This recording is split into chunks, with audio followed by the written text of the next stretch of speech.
So the title of my presentation is A Science and Contemplative Perspective on Well-Being, because as I will hopefully tell you, when we control mental chaos, the outcome is well-being, right? And so I'm going to talk a little bit about the emphasis on well-being. But I want to start out by telling you a little bit about myself. You've already heard, but I want to reiterate my connection with cognitive science, because I don't know how many of you know what cognitive science is, but it's the study of intelligent behavior, whether it's human, animal, or computers. And today was a good day for cognitive science because one of our own, Geoffrey Hinton, received a Nobel Prize in physics. He's considered the godfather of AI, of artificial intelligence. And so, yay, cognitive science.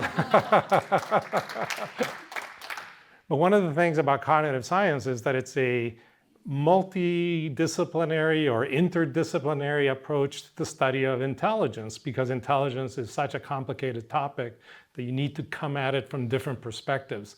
And so for the purposes of this talk, I just want to tell you that my interests focus primarily in psychology, the psychological sort of background of the mind, neuroscience, and contemplative practices. So for 30 years, I did all those things, studied psychology, studied neuroscience, and then studied contemplative practices. The contemplative practices was really a focus on mindfulness meditation practice. And so the way I look at it, science provided me with a very objective view of what the mind is about. What is the neuroscience and the neurochemistry and the neurobiology of mind? What is it? What is the brain? How does it relate to mind? But the contemplative practices gave me more of a subjective view, a first-person sort of account of those mind things that I was interested in, right? And so what happened was that at the end of 30 years of doing those studies, I decided that I had learned some things, a few things about the mind, and I wanted to share it with individuals. I wanted to share the knowledge that I had come across. And it's really, so this book, Controlling Mental Chaos, it's really my take on what we would think of as the cause of most mental suffering. And I don't say that. It's been said many times for thousands of years that the main cause of mental pain and mental suffering is the fact that we have a mind. It's an amazing mind, but it's uncontrolled, right? Some people call it the monkey mind because it does what it wants to do and sometimes what you don't want it to do, right? The brain mind is really probably the most sophisticated organism that we know of in the universe. And unfortunately, it doesn't come with an owner's manual, right? It doesn't come with, here's how you use it, here's how you develop these skills, et cetera. We're left to find out about this really highly sophisticated thing on our own. And most of the time, we mess it up, right?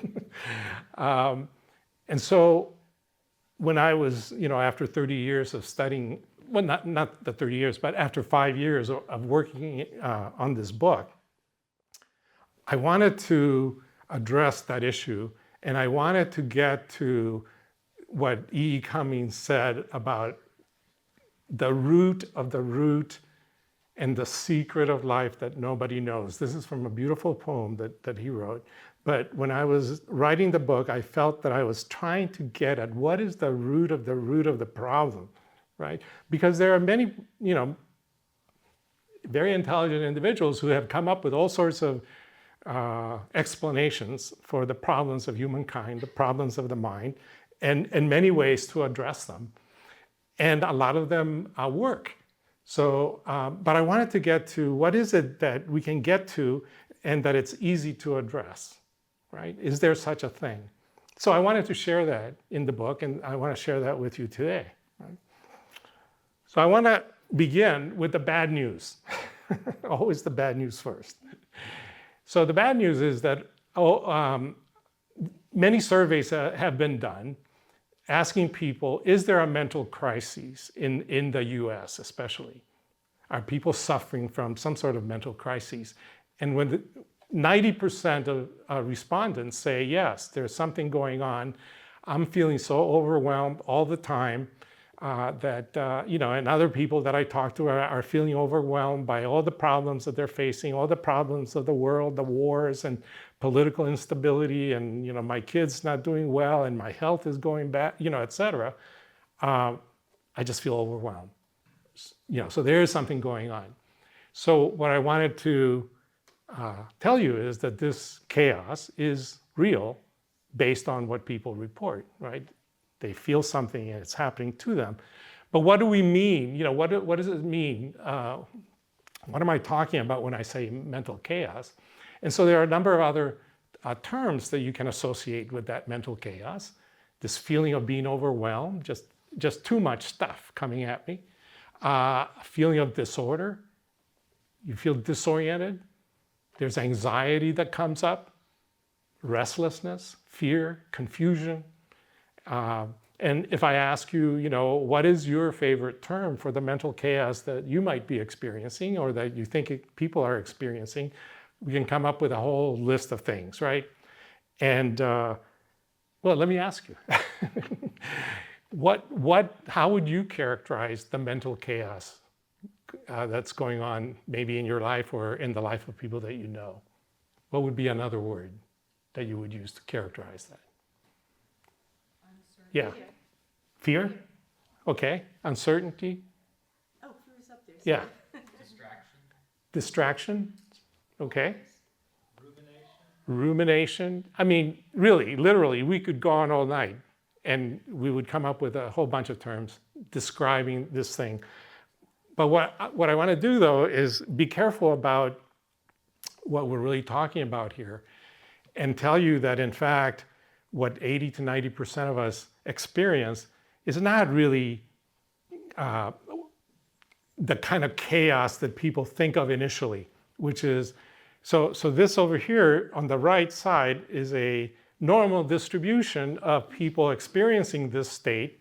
And what I've tried to show is that there is, in fact, if you're on the far right end of that spectrum and you're experiencing what I call true mental chaos, which is the chaos where 24/7 you're ruminating, you're overwhelmed, you're distracted, you're anxious, and it's affecting your life. You can't really function because you're just in that state all the time.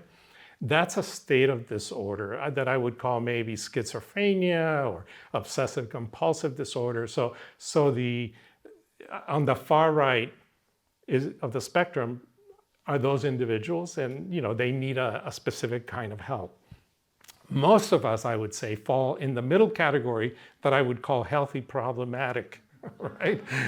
Healthy problematic is really more of a state of confusion where temporarily you're in a state of confusion, a state of uncertainty. Psychologists call it a liminal state, a state of not knowing. And it's defined by the following, where you're trying to solve a problem, something comes up in your life, you're trying to solve it, but there are just too many factors to consider and you can't get to the answer, right? And so your mind spins and spins and spins and you just can't get to the answer. And so what I would say is that problem solving, which is the approach that most of us apply to problems, doesn't work, right? Problem solving doesn't work in a lot of cases. Okay. Now, I asked you, how do you characterize your state of confusion? And when I ask when I give these kinds of talks and I ask people about that, one of the things that always comes up regularly are these terms: disembodied, discombobulated, dissociated self, right? How many can identify with that? That you're so, you're so much in this state of confusion that you dissociate sometimes.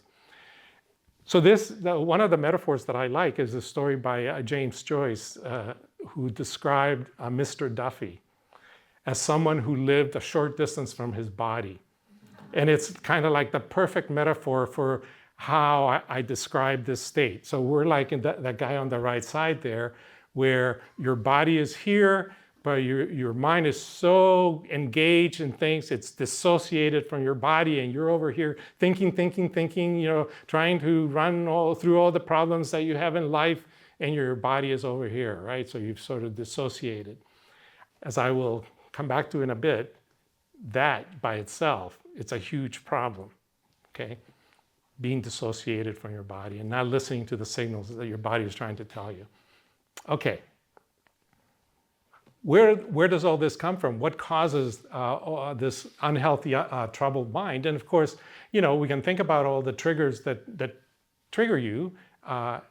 We have our own specific triggers, but it could be the problems you're having at home, the kids not doing well. I went through a whole list of other things. The climate crises, the hurricanes, the political instability, all these things are sort of hitting us all at once, and we feel overwhelmed. And you add to that technology, wonderful technology that we have, which, what does this technology do? I mean, it's a wonderful thing, right, to have, but it also connects us with the world's problems, right? You turn it on and there's the Middle East and the wars. You turn it on, there's Africa and the hunger crises and so on, right? And so suddenly you're faced with not only the problems that you have at home in your social group, but now you have the world's problems in your hand. And again, this feeling of just being overwhelmed comes over you, right? So I'm sure you can identify with all that, hopefully. So that's the bad news. Here's the good news that I talk about in the book. So the good news is that there's something you can do to manage this a lot better. And the way I describe it is, it's a complementary approach to the problem-solving mind, right? But it's a mind that we rarely tune to, exercise, encourage, etc. And it's what has been called the mindfulness, open awareness mind, where instead of focusing on a problem and trying to solve it, you sort of step back and you look at the big picture, or you look at the sunset and you just simply enjoy the sunset, right? That kind of mind is what I'm talking about when I say open awareness. And what happens when you practice that kind of mind, you begin to realize that there are moments where you're suddenly here, right? You're living in the present instead of the past or the future, right? And so, as I'll come to in a bit, this complementary mind allows us to look at problems in a different way, find solutions in a different way, okay? So that's the idea. And here's the part of the argument. Psychologists recognize that the last thing that you want to do when you're in a state of confusion, when you're in the state of, spinning, the last thing you need to do is keep spinning, right? What you want to do is pause. So there's what they call the power of pause, is to simply say, okay, enough of that. I'm going to rest, take a break from that, go over here, watch the sunset, listen to music, do a little bit of dancing, or just simply sit and relax, and then maybe come back to the problem. But that gives you an opportunity to do a number of things, as I'll come to. And so what exactly is this sort of power of pause? First thing is you stop doing whatever it is your mind is doing. You kind of stop and say, okay, enough of that. I'm not going to solve the problem. You sort of quiet down your mind a little bit. You relax, you try to relax, you take a breath. But then more than that, as you get into the practice of doing that, part of what the practice is, you hold that state with a kind of kindness and open awareness. You open your heart to it, right? So it's like, again, when you're looking at a beautiful sunset, your heart sort of warms up to that beautiful sunset. Kind of the same idea, right? So you're here facing a problem, you stop, you look at it, you develop this sort of warmth towards that problem, and then you simply listen to that, whatever is going on. You don't try to solve anything, you simply listen. So this is what I mean by mindfulness. Everybody can do it. Is anybody here not able to do that? Simply pause and take a look at what's going on in your mind, right? So just for now, just take a moment and sit and relax and think about what you're doing at this moment. You're here in this room listening to a lecture, maybe you're uncomfortable, maybe, whatever, but instead of being judgmental about things, just simply observe that, right? And that's the idea. Mindfulness is simply taking a look at what's going on in your mind, simply observing what's going on without judgment. Okay. When you take an individual who's doing that kind of mindfulness, awareness, meditation, and you put them in an fMR scanner, and you look at the brain areas that are activated, there's a whole series of areas. So this is a study from Tang et al., 2015, where they did that. They took individuals, they said, okay, do mindfulness meditation in the scanner, we'll look at your brain, what lights up.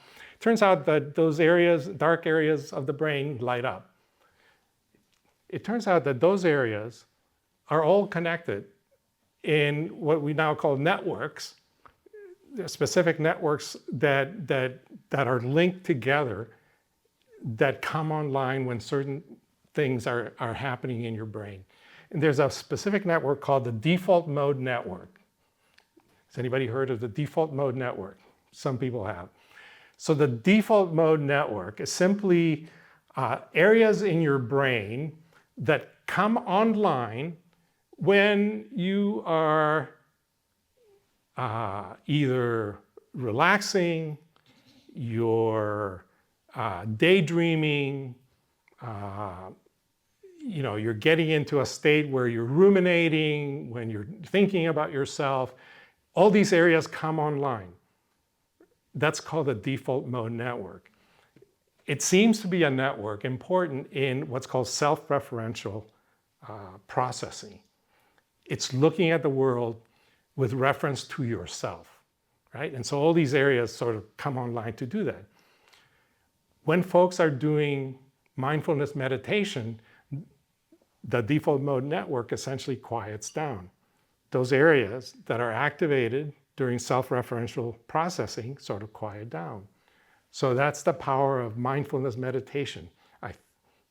I would assume is this notion that it's helping you control the areas that are engaged when you start doing rumination and thinking about yourself and how you're relating to others, et cetera, et cetera. Does that make sense? Right? Okay. So this is one of the things that science is showing us. Now, the other argument that people make is that perhaps this feeling of being overwhelmed comes from the fact that there's just too much information, right? My mind just can't handle all that information. And I'm going to try to make the argument that that doesn't really quite make sense. So one of the root causes may be that we have too much internal information, right? And when you look at all the organs inside your body and inside your mind, it can be overwhelming because there are dozens and dozens and dozens of things that do the following. Here on the left side, I just put a few things that control your oxygen levels and your glucose levels, that control the levels of neurotransmitters and peptides, that do temperature and respiration regulation, heart rate and blood pressure. They control cholesterol levels, et cetera, right? So there are dozens and dozens of systems in your internal organs that are doing this amazing thing called life. They're keeping you alive, basically, right? And so there's actually what I would call, there's an intelligence behind all that, because something has to coordinate all these systems, right? And on the right side, I put just one of those systems, which is the blood regulation system, that involves things like the liver and the pancreas, and it involves the monitoring blood sugar and et cetera, et cetera. There's just, within that one system, there are dozens and dozens of other things that must be done in order to maintain your blood sugar regulation at a certain level, right? So imagine that, and then times dozens and dozens of other systems doing other things, and yet something is maintaining you alive, maintaining you in balance, what we call homeostasis, or the intelligence of maintaining balance. And I would argue that when you do mindfulness meditation, there's a sense in which you can begin to get in touch with that intelligence that's controlling those things, that internal environment, right? So that's another aspect of mindfulness meditation. Okay, so the idea is that there's a lot of stuff going on just internally. You're not aware of it, yet something is helping you control it, right? And one of the questions that comes up is, well, I never hear from that. If there's an intelligence, I never hear from it. How do I get in touch with it? Well, it turns out that in fact, that intelligence system is constantly trying to communicate with you. And so the argument is this: a lot of the signals that you get from what we call the interoceptive environment, the internal environment, come in the form of emotions, or signals that come from the internal environment that tell you, hey, there's something happening and you need to pay attention to this, right? So you get thirsty. That's a signal from the internal environment that you need water. Now, most of us will go and drink water, right? As I will do right now, demonstrate. Because I felt thirsty, my internal intelligence said, you need to drink water, so I drank water. You get hungry, you eat, etc., right? So there are really a lot of signals that you get from the internal environment that you respond to, and you respond to them automatically. You don't even think about it. But one of the things that happens is, if you ignore those signals, so let's say you have a headache. Okay, a headache. You ignore it because it's just a headache, right? One of the things that may begin to happen is that other systems get involved in other, there's something going wrong internally, and whatever is going wrong begins to spread, right? So instead of now simply a headache, maybe you begin to feel a pain in the lower back, right? And you still ignore it. And then it gets greater and greater. And so part of what happens is that the signals become louder and louder. The signals that you get from your system become what I would term emotional signals that are telling you there's really something going on in your internal environment that you need to pay attention to and do something about. But now let's go back to Mr. Duffy. Remember Mr. Duffy? Head spinning here, body over here. He's living in this world here. What's happening over here? He's ignoring all this stuff, right? He's ignoring all the signals from the body that are telling him, you got to do something. Something's happening. So if you live too much in your head, that could be one of the consequences. And for me, this became clear in the following article that I read in the New York Times. It came out in January this year. It said, diabetes is fueling an amputation crisis for men in San Antonio. And it caught my attention because I have diabetes. And then it said, well, Latinos, in the Latino community, there's this explosion of amputations going on in San Antonio. And I became really interested because I'm a Latino. I have diabetes, and so I don't want to have an amputation. So I paid attention. It said, there's a lethal combination of genetics, poor access to healthcare, and diets high in processed food that is fueling a diabetes crisis in the Latino communities, especially in Texas. Right? And I said, oh my gosh, what's happening? And then you read the article further and it says, it's only happening in the males and not in the females in the Latino community. Females who have the same genetics, the same poor access to healthcare, the same poor diets, etc., are not experiencing the amputation crises that the males are. And I thought, wait a minute, what explains this? Well, I think what explains it is the fact that males tend to ignore the bodily signals that they get, and they don't go to the doctor, they're too macho to complain, etc. And by the time they're far gone, the only solution is amputation. Whereas females tend to be much more sensitive to those bodily signals. They go to the doctor early on, they get medication, they take care of the problem, they don't get amputated, right? So I thought, oh my gosh, so there's a price to pay when you don't pay attention to your bodily signals for whatever reason. In this case, cultural reasons, gender reasons, for whatever reasons. If you don't pay attention to what your body's trying to tell you, you suffer these consequences. Okay, that's an aside. So, is there too much information going on? Perhaps, in the internal environment, let alone now in the external environment. So all of you are able to see, hear, smell, taste, touch, do all these things that process information from the external environment, right? A massive amount of information is coming in through your senses and you're processing all that. So you add all that to all the internal information, there clearly is a lot of information going on inside of us. The question is this the problem? Well, my argument that it isn't because of the following.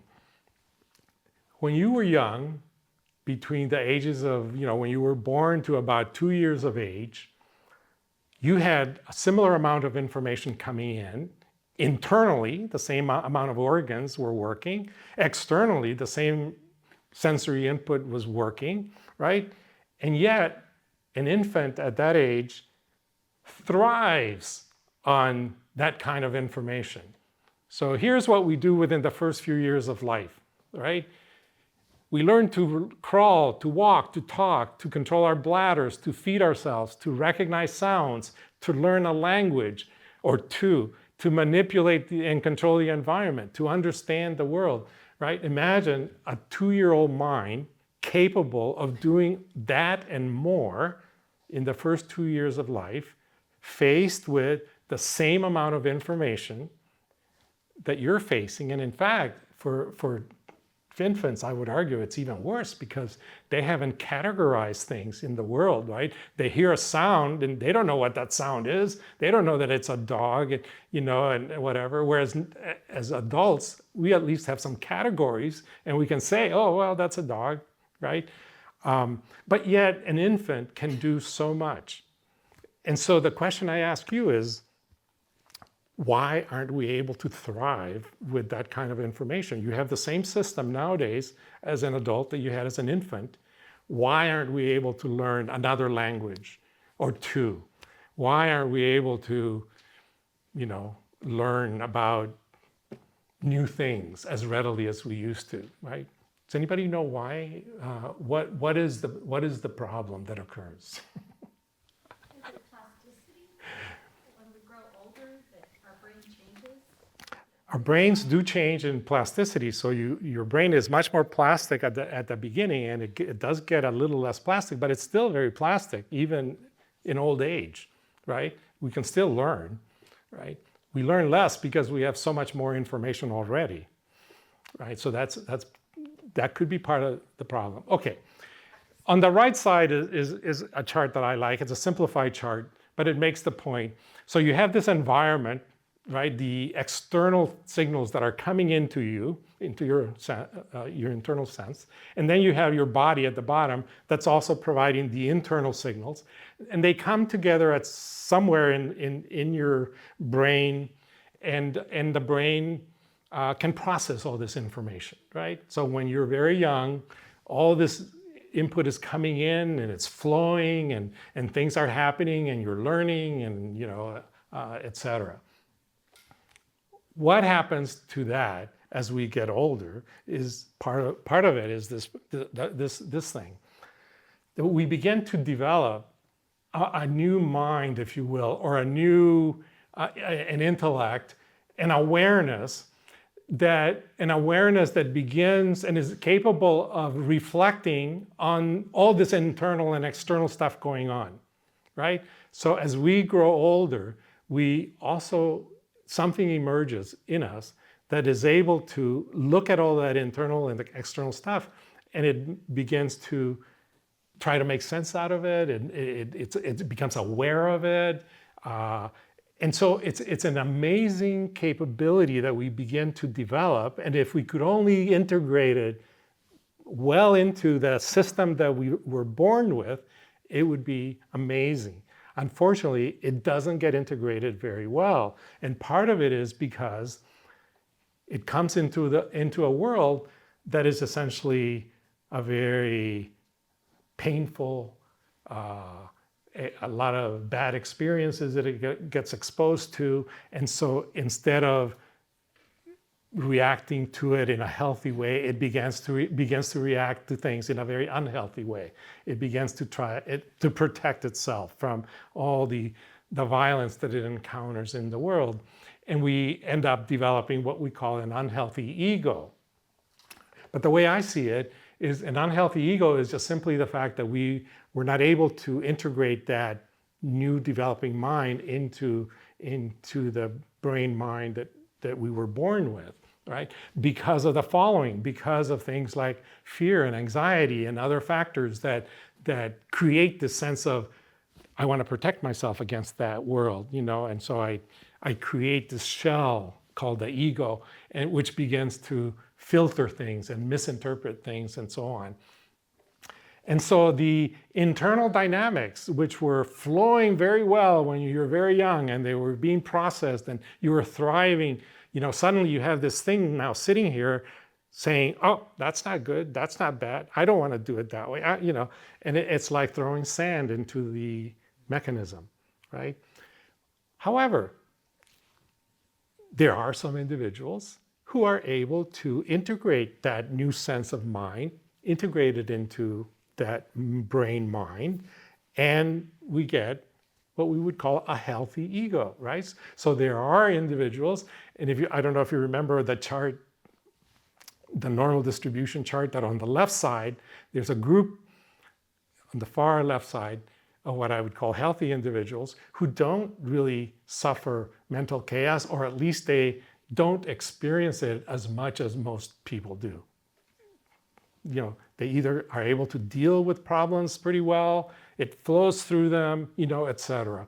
And that's what I mean by a healthy, integrated mind. And so I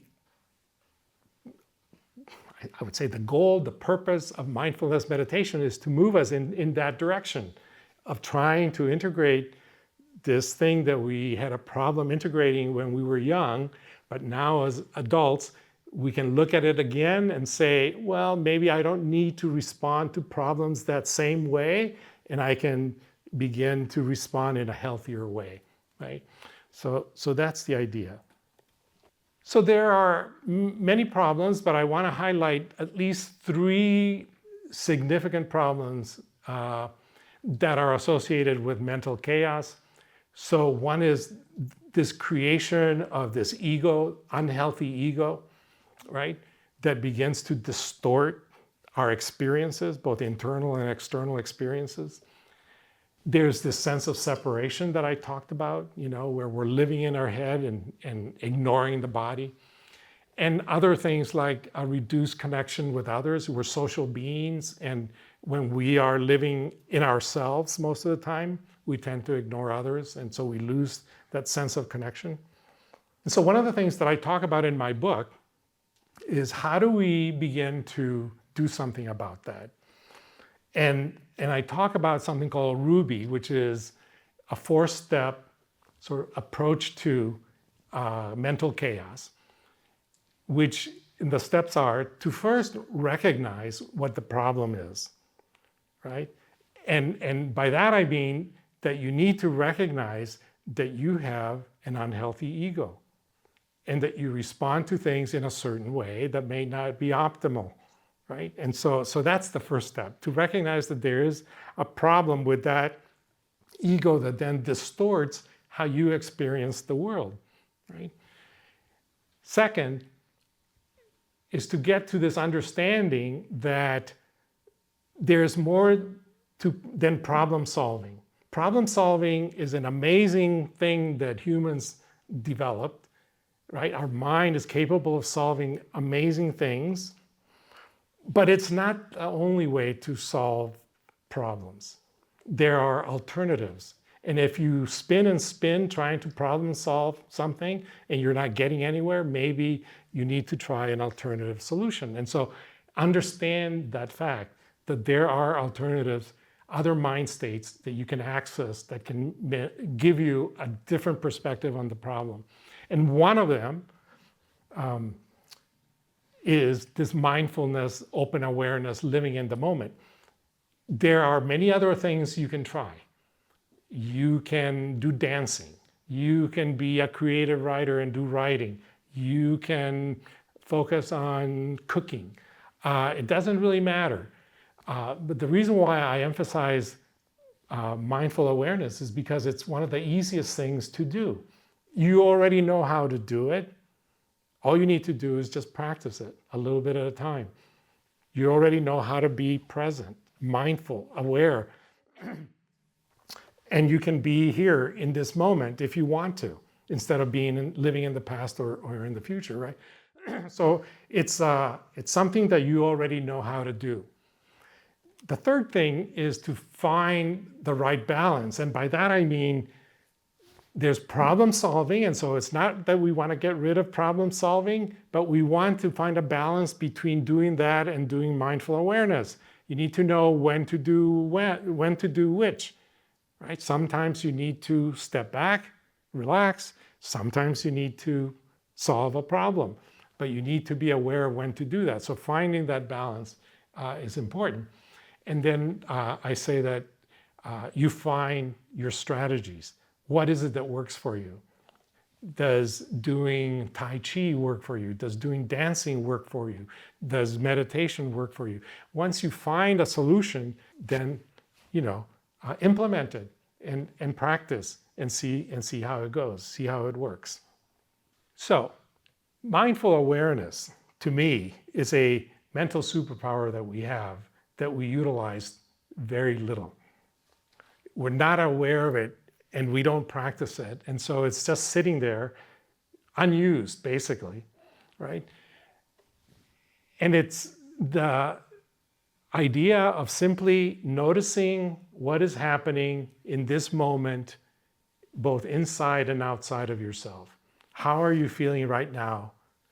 Right now as you're sitting, how do you feel?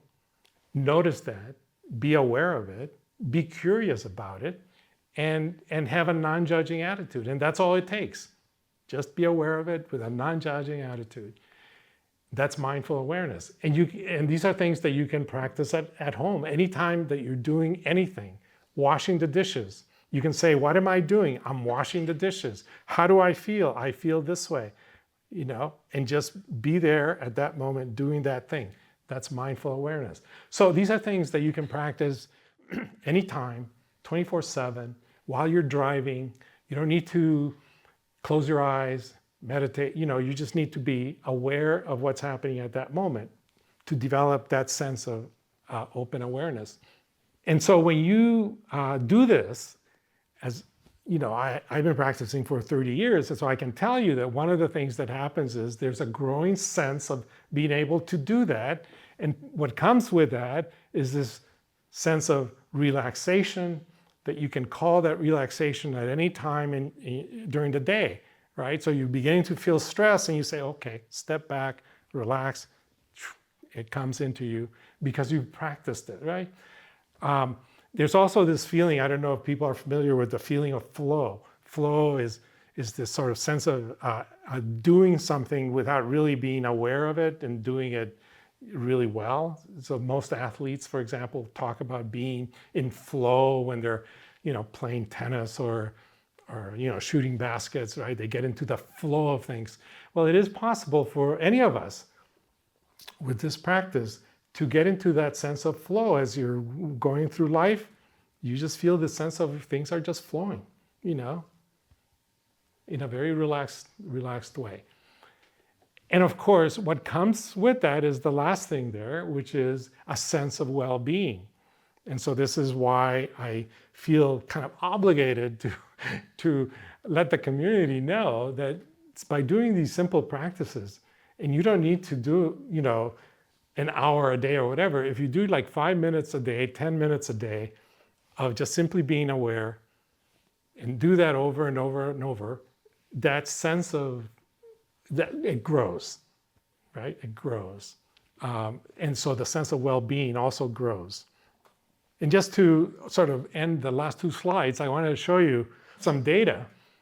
Now this is kind of dated, but it's been replicated before. And so this is individuals who suffer from anxiety. They were given this thing called the Beck Anxiety Inventory before and then during treatment and then after treatment. So if you look at the left side here, the higher the number, the more anxious an individual is, right? And so for 6 weeks prior to the beginning of treatment, they were assessed and they had very high levels of anxiety, right? They started treatment, meaning they started doing mindfulness meditation, and you can see that immediately there was a decrease in that sense of anxiety down to a very low level, and then the treatment stopped, and you follow those individuals to see how long does it last. Is this an effect that's only there when you're doing the meditation, or does it last? And you can see that post-treatment, it lasts for at least here 20 weeks after they stop meditation, right? So this is the kind of data that science is telling us that this works, right? So here are individuals who suffer from anxiety. They start doing the meditation, their anxiety lowers, they stop the meditation, and that anxiety remains low. Now, they didn't follow them to see if it comes back. It probably does, you know, but then you just practice some more, right? Anyway, it works.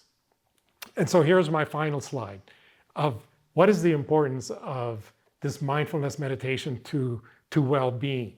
So one of the things is that it helps you integrate your body and your mind. When you practice being present, you can't help but have your mind where your body is, right? If you're saying, I am here at this moment, your mind comes back into your body, right? You do that over and over. It helps you reintegrate that Mr. Duffy mind that we talked about. So it then strengthens your ability to sense the signals that are coming from your body.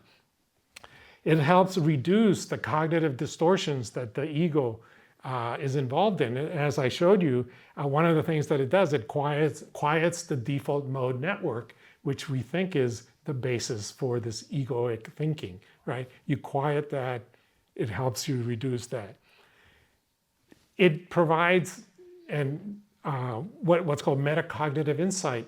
And what this is when you step back and see a problem, it gives you this big picture, right? So rather than being focused on the individual details, you see the big picture. And sometimes an answer can come from seeing that big picture. This is metacognitive insight. And then the last 2 things I didn't really talk a lot about, but it brings greater awareness of our connectedness, and it engages the creative aspects of mind. This is something that I go in the book, I go into a great deal of detail because I'm interested in creativity. And one of the things that I found when I did my own practice was really an increased sense of creativity with this practice, right?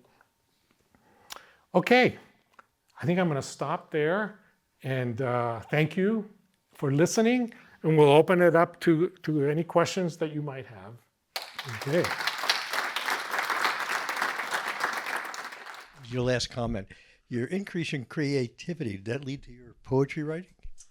Yes, that was an outcome of that. I never thought that I could write poetry. I mean, I was a scientist for 30 years. And, you know, science and poetry don't kind of match. But after I retired, this surge of energy just came over me, and it just needed to be expressed. And I felt that writing poetry was the way to express it. That just came over me one day, and I started writing, and it just kind of, things just flowed. So I would say that, yeah, that I felt that sense of energy and creativity. On that note about creativity, are there any takeaways that come to mind from the book that you could talk about briefly here? Any key things that you found about creativity? Well, so here's, thank you. Well, creativity is a really complicated topic, so I don't really have time to get into it. There are many aspects of creativity and different ways of measuring creativity, right? And so it gets really complicated. But here's a basic study done by Boss et al. In 2014 showing that after a short practice of mindfulness meditation, individuals were tested and showed greater sense of creativity. Now, in this case, creativity was simply assessed by how many different things can you say about what this is, right? So some people say, well, that's a water bottle, it's a plastic thing, et cetera. More creative individuals can give you more things to say about that, right? So that's how creativity is judged. In this case, how much more can you say about something? So after mindfulness meditation, individuals were able to say more things about objects than before, right? Yeah. I was wondering about the monkey mind and then becoming calm. Do you see that at all as like a separation between the sympathetic and the parasympathetic nervous system? Yeah, so for those who don't know, the sympathetic nervous system is that system that activates, your heart rate and your blood pressure and things like that. Parasympathetic is the opposite. It takes you down, right? And so there is a sense of when you're meditating that you're more actively activating the parasympathetic nervous system because it's calming things down, right? And so you are engaging that system more, if you will. And the more you practice, the easier it is to engage that. And like I said, at a point where I can be sitting here and start feeling nervous and just call upon that sense that I have from my meditation that says, calm down, and it calms down, right? So this is what I mean by control, that it is possible to gain that sense of control over some of these autonomic, systems, and that's been known for a long time, yeah. So I don't know if that answered your question, but okay, yeah. I was wondering if you could talk a little bit about how to integrate something like mindfulness into elementary, middle, high schools, since we hear a lot about kids today having high anxiety, mental health crises for young people. So are you seeing that's becoming more part of a curriculum where schools are teaching this at a younger age so these people can grow up to figure out how to cope with? Well, so let me say something about 15 years ago, if I said the word mindfulness, most people didn't know what that was. Now, probably most of you had already heard that word mindfulness in some context, right? And you knew a little bit about it. There's actually been a revolution in that sense of the need for mindfulness training in society at large, and specifically in schools. And so I would say in the last 15, 20 years, there's actually been an increase in this sense of we need to bring that kind of teaching into high school, into grade school. And there are curricula now where classes are taught teaching kids how to do these kinds of exercises. I'm actually very interested in that, and I am hoping to be able to teach kids meditation and learning to relax. But yeah, there are a lot of schools, and here in San Diego, there are some that provide that curriculum already. I have two questions. When the vegan and vegetarian diet became became a topic in the mainstream, there was a study called the China study about the data behind the effects of not eating meat, not consuming meat. I'm wondering if there's such studies that that vast amount of people were taken into consideration, let's say, where a society practices majority Buddhism and meditation is actively practiced by majority of people. Is there some sort of study that basically lays this information out in greater numbers? And the second question is unrelated, but related to the topic in general.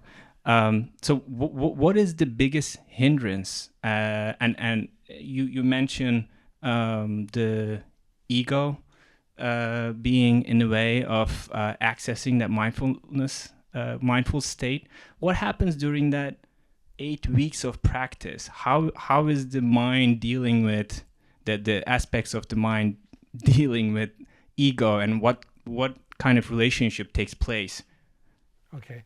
I'll take your second question, because the first question, I wasn't quite sure, and I don't know a lot about vegan and dieting and the role of meditation and all that. So, but the second question is really interesting. And I think what you're asking is, what is the biggest hindrance in terms of the ego? So one of the things is, I'm not sitting here advocating that we get rid of the ego. That's the last thing we want to do. The ego is a natural thing that evolves. What I'm arguing for is that we need to integrate it a little bit better. And the biggest hindrance that the ego creates is the idea that people begin to identify with the ideas that come out of that ego, right? So imagine, here's this thing sitting inside of your brain, interpreting the signals and saying, that's too painful, I don't want to deal with it, or this is good and I want that, right? It's doing that kind of thing. You begin to identify with that sense of ego, and you begin to identify more with, okay, I want that, but not that. So the biggest hindrance, I would say, is the idea that we identify with those thoughts that are created by ego, right? Where I would argue that we want to move away from identifying with that ego, because the thoughts that it creates are misinterpretations, they're misjudgments, they're based on false data that it's trying to, protect itself. And so it's giving you false information, fake data, fake data. You don't want to identify with the fake data of the ego, right? And so that's the main issue. And the way you address that is by simply observing the data. So this is the power of awareness that people are not aware of. This is the superpower that you have. By simply observing what's going on in your mind is creating a storm of, doubts and things. But by simply observing it, you reduce the energy in that thing. Just observing it just reduces that energy. And eventually it just fades away, right? You don't have to do anything except observe it. So the power of awareness is just that. You bring it into this field of awareness, and it eliminates the source of its power. So that's how you then get rid of ideas. So you're thinking, oh, I've always been judged as not good enough. So that's an idea that your ego created. Well, just observe it. And every time it comes up, just say, oh, okay, there I go again. I'm not good enough. I'm not good enough. Well, there it goes again. I'm not good enough. And little by little, your mind just gets tired of that, and it begins to release that energy, right? So that's part of the process. But of course, it takes time. You got to be dedicated to sitting there and looking at these things going on. So in like the third wave of behavioral cognitive therapy. They have this acceptance commitment therapy, and a lot of what they say there is similar to this idea of being aware and looking at your feelings and your thoughts, and there's more and more evidence that this is helping people with anxiety and depression and all that. But as you yourself also said, like, problem solving is important, right? Like, and if, like, there's, I guess probably this crisis that you described is happening also because something in the environment is changing. There's more technology, you also refer to it, different technology that manipulates our attention and all that kind of thing. And although, like, observing our thoughts and feelings, being aware of them might help, there's more, right? We need to do something to change how we interact with the environment to solve it. I'm just, my comment is, like, could you comment a little bit about that? Because I don't think it's, if the house is burning, oh, I feel hot, and if I just, oh, I feel hot, it's okay, it's gonna be fine. It might alleviate a little bit, but the house is burning. You just sit there and I mean, it's of course I'm exaggerating, but that's the metaphor. Your house is burning. No, absolutely. No, that's a great question, and that's a misunderstanding of what meditation, and especially mindfulness meditation, is. It isn't that you sit back and let things happen. In fact, you try to do whatever you can. Whenever the opportunity arises that you can actually do something. If the house is burning and you're able to go put out the fire, then you go put out the fire. If somebody's hurting and you can help them with a blanket or whatever, you give them the blanket. So it isn't just sitting back and letting the world go its own way. It's really being even more engaged with the world, right? The less that you're devoting your energy to these problems, the ego problems, the more energy you have to actually engage the world in a healthy way. I mean, that's really the consequence of it. And so compassion is something that you don't even have to work at it with mindfulness meditation. You work on the problems, getting rid of that ego, and compassion just comes up, just like the energy of creativity. It just comes up, and there it is. And now you can't help but be compassionate towards others. That's the feeling that you have. Yeah, so it isn't holding back or not doing anything. It's being more engaged, actually.